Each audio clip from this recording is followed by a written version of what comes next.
तो भगवान ने वहां से अपना रूप हटाया। जैसे हटाया तो नेत्र खुल गए तो सामने भगवान को। जैसे ही भगवान के दर्शन हुए ध्रुव जी भाव विफल हो गए, शरीर पुलकित हो गया, रोमांच हो गया, गदगद हो गए।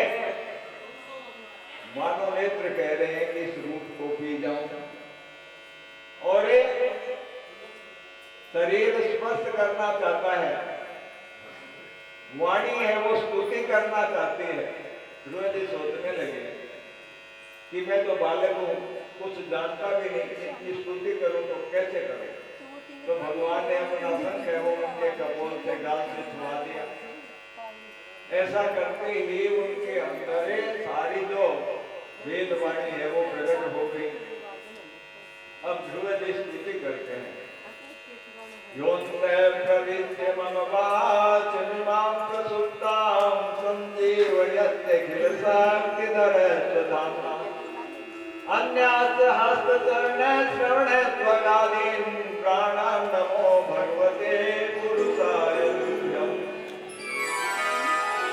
देखो भगवान बाहर दिख रहे हैं और स्तुति क्या कहते हैं कि यो अंत प्रविश्य, जो मेरे भीतर प्रकट होकर संपूर्ण इंद्रियों को चेतना दे रहे हैं।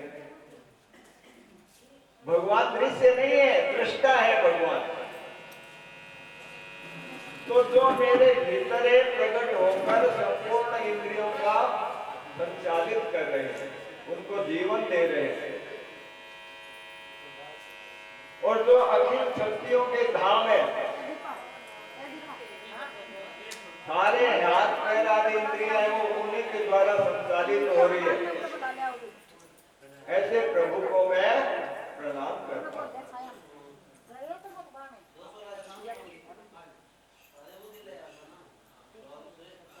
तो भगवान ने कहा कि ध्रुव जी, मैं तुम्हारे मंतव्य को जानता हूं, इसलिए मैं तुम्हें वो परम पद देता हूं, ध्रुव पद, जिसके चारों ओर ऋषि है ना, सप्त ऋषि, वो परिक्रमा करते हैं और वो पद स्थिर है। सारे तारागण हैं उसी की परिक्रमा करते हैं। वो परम पद मैं तुम्हें दे रहा हूं और वो तो तुम्हें बाद में मिलेगा। अब तुम्हें मैं यहाँ का राज्य देता हूं, यहाँ तुम राज्य करो। पृथ्वी पर 26,000 वर्ष तुम राज्य करोगे। तो इस तरह से वरदान देकर भगवान है वो चले गए। देखो भाई, भगवान जब बाहर से दिखते हैं ना तो आते हैं और चले जाते हैं।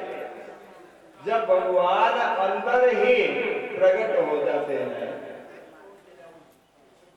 तो फिर, क्योंकि भगवान भीतर भी है और जब बाहर दर्शन देते हैं तब क्या होता है कि भगवान के दर्शन का एक अद्भुत लाभ होता है। मम दर्शन फल परम अनुपमा, मम दर्शन फल परम अनुपमा, जीव पावे निज सहज स्वरूपा, जीव पावे निज सहज स्वरूपा। भगवान कहते हैं मेरे दर्शन का अनुपम फल ये है कि जीव अपने स्वरूप को प्राप्त कर लेता है, यानी फिर मेरा और उसका वियोग नहीं है।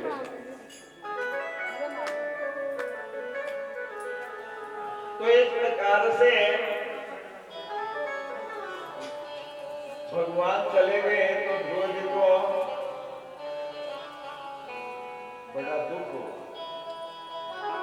ध्रुव जी सोचने लगे कि मेरी भी देखो बुद्धि है वो भ्रष्ट हो गई, माता से द्वेष करने। अब मुझे इतने दिन तक तक यहाँ रहना पड़ेगा, और यदि ऐसा मैं नहीं सोचता तो भगवान तो मुझे देखो 6 महीने में ही मिल गए, तो भगवान के साथ ही चला जाता। तो ये दुख हुआ कि देखो मुझे इतने दिन यहाँ रहना पड़ेगा। इधर जब ध्रुव जी चले गए थे तो राजा उत्तानपाद है वो बड़े दुखी हुए कि मैं भी कितना स्त्रीण हूँ, स्त्री के अधीन हूँ, मैंने छोटे से बच्चे को जंगल में जाने दिया, उसको रोका नहीं, बड़ा अनर्थ हुआ। तो नारद जी ने पहले तो ध्रुव जी को उपदेश दिया और फिर जाके उत्तानपाद को समझाया कि राजन चिंता करने की बात नहीं है, वो सिद्धि प्राप्त करके जल्दी लौटेगा। अब वो प्रतीक्षा कर रहे थे, किसी सेवक ने जाकर बताया कि इस तरह से ध्रुव जी आ रहे हैं, उन पर बड़ी प्रसन्नता है, तेजोमय दीप्त है उनके चेहरे पर। तो ये सब बताया तो राजा को बड़ी प्रसन्नता हुई कि नारद जी ने जो बताया था वो बात सत्य हो गई। वो हाथी को लेकर, स्त्रियों को लेकर, श्रृंगार लेकर, बाजे लेकर, पंडितों को लेकर और उनकी अगवानी करने के लिए। देखिए पहले कैसे निकाल दिया था, तो कहा जा पर कृपा राम की होई, जा पर कृपा राम की होई, जा पर कृपा करे सबको, जा पर कृपा करे सबको। तो भगवान की कृपा प्राप्त कर लोगे तो उसे फिर किसी भी कृपा की आवश्यकता नहीं रहती। निम्न माप है स्वयं, जैसे जल स्वयं निम्न स्थान की तरफ चलता है ना, ऐसे ही वो सबके लिए सम्माननीय हो जाता है। ये परमात्मा की कृपा का। तो इस प्रकार ध्रुव जी की बड़ी अगवानी की गई, स्वागत सत्कार किया गया, उसको हाथी पर बिठाया गया, उत्तम को भी साथ में बिठाया गया। ध्रुव जी ने भी माता को भी प्रणाम किया, अपनी माता को भी प्रणाम किया, सबका आदर सत्कार किया। माता के मन में मालिन्य था तो ध्रुव जी ने कहा कि माता यदि आप ऐसा नहीं करती तो मेरे को भगवान का ये अनुग्रह प्राप्त ही कैसे होता। तो इस प्रकार से सारी नगरी को सजाया गया और एक बड़ी धूमधाम से आनंद मनाया गया। समय आने पर ध्रुव जी जो है वो राजा बने और फिर उन्होंने राज्य किया। एक बार यक्षों ने उनके भाई उत्तम को मार दिया किसी यक्ष ने। तो माता तो है वो खोजती खोजती जंगल में जाके नष्ट हो गई सुरुचि तो।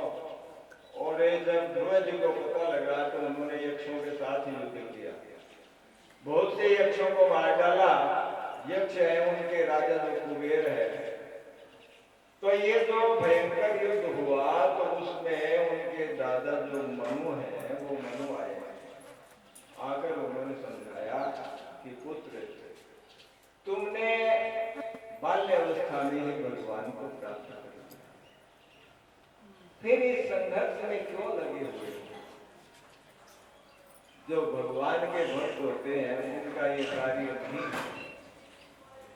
इसलिए संयक्षरोष भद्रन्ते कि अपने क्रोध को रोको। ध्रुव जी गोत्र में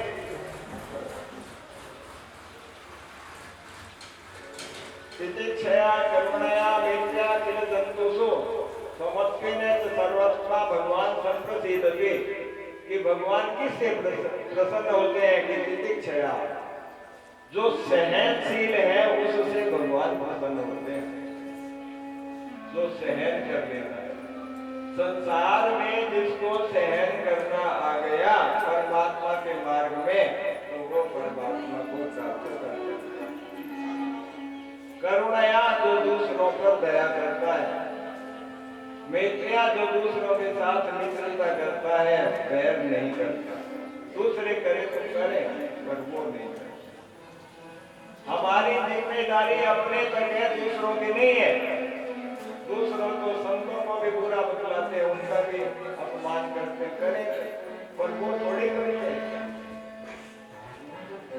तो इसलिए समत्वेन समता जीवन में आ जाए तो भगवान भगवान प्रसन्न हो जाते हैं। और जब भगवान प्रसन्न हो जाते हैं तो जीव जो है इस प्रकृति के बंधन से मुक्त हो जाता है।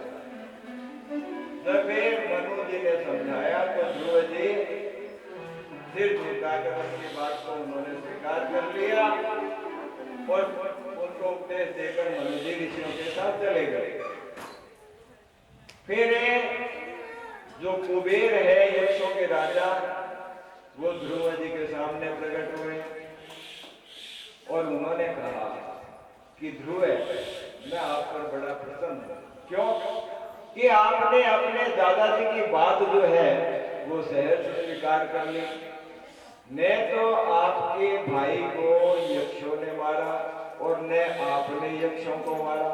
ये तो काल की गति थी, जो होना था हो गया।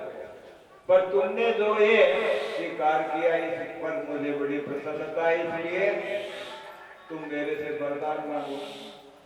तो ध्रुव जी ने वरदान मांगा कि मैं भगवान को कभी भूलूं नहीं, विस्मृति नहीं। क्योंकि क्रोध आना जो है वो भगवान की विस्मृति है। यदि विस्मृति न हो तो क्रोध कैसे आएगा?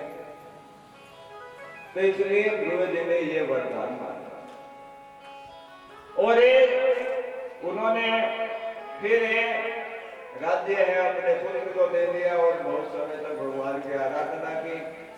समय आने पर इनके लिए विमान आया तो मृत्यु मूर्धनि पदम दत्वा आरूढ़ात् भुजं गृहम्। जब वो विमान में आरूढ़ होने लगे, विमान की परिक्रमा करके, तो मृत्यु देवता उनके सम्मुख आया और मृत्यु के सिर पर पैर रखकर वो विमान में बैठ गए। बोलिए सच्चिदानंद घन भगवान। अब विमान में बैठकर जा रहे हैं तो ध्रुव जी के मन में आया मैं तो जा रहा हूं, पर माता की क्या गति हुई?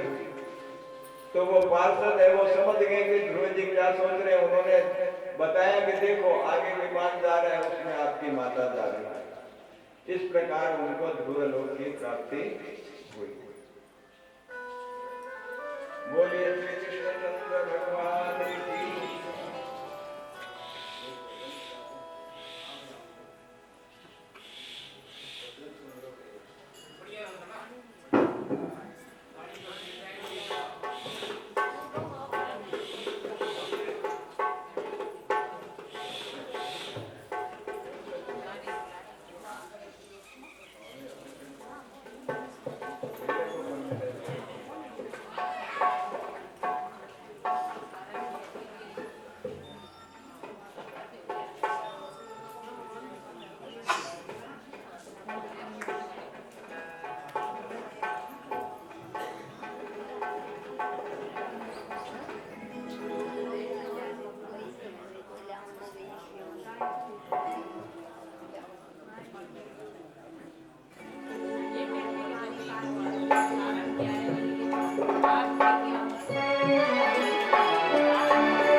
थाली भर के लहर खींचो, थाली भर के लहर खींचो, ऊपर खींची बात की हमारा समुद्री जी आवे बेटी दर्द की आवे बेटी दर्द की थाली भर के लहर जी के दर्द की जीवा मारा सपनी दी आवे बेटी दर्द की आवे बेटी दर्द की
प्रहलाद जी जो है वो हिरण्यकश्यप के यहाँ कयाधु नाम की पत्नी से उत्पन्न हो गए। युधिष्ठिर जी ने नारद जी से पूछा कि पिता होकर भी हिरण्यकश्यप ने पुत्र से विरोध क्यों किया? तो हिरण्यकश्यप जो थे, क्योंकि हिरण्यक्ष का वध नारायण ने किया, इसलिए हिरण्यकश्यप नारायण के विरोधी हो गए।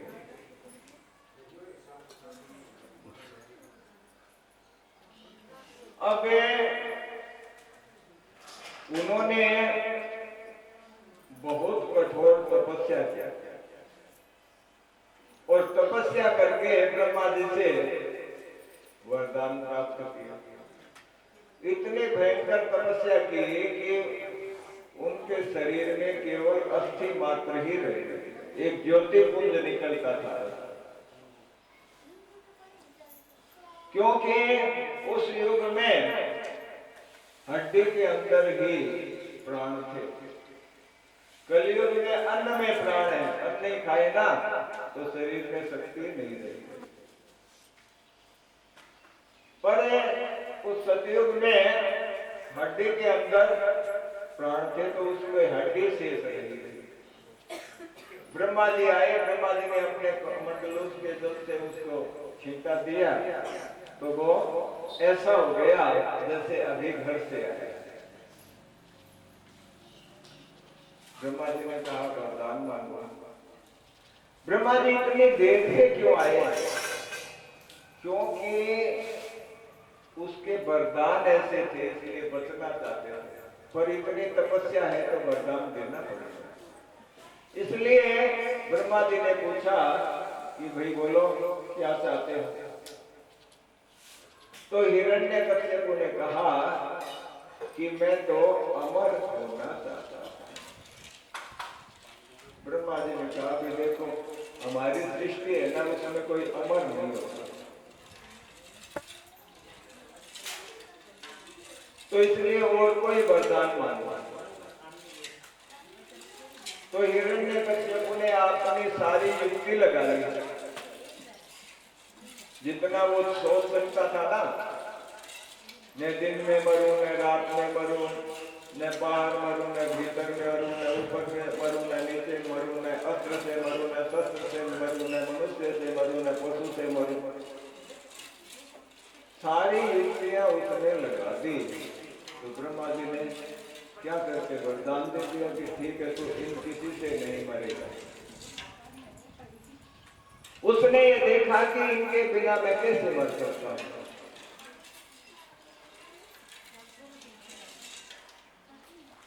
देखो हिरण्यकश्यप अहंकार का प्रतीक है, ये हमारा अहंकार है ना, ये न बाहर मरता, न भीतर मरता, न ऊपर मरता, न नीचे मरता, कहीं नहीं मरता ये अहंकार। अभिमान है ना, ऐसा है, ये मरता नहीं। जैसे हिरण्यकश्यप देहली के बीच में मरा, इसलिए ये भी देहली के बीच में मरता है। इस शरीर की देहली क्या है? शरीर की देहली है जिह्वा, जीभ है ना, ये देहली। तो गोस्वामी जी महाराज क्या कहते हैं? राम नाम मणि दीप धरी और जी है दे हरिद्वार, तुलसी भीतर बाहर हो जो चाहसी उजियार। कि राम नाम रूपी मणि को अपनी जिह्वा पर रखो, अर्थात जिह्वा से राम राम खूब जपो। मणि है ये मणि, दीपक तो बुझ जाता है, मणि बुझती नहीं, स्वयं प्रकाश होती है। तो इससे क्या होगा? जैसे देहली पर दीपक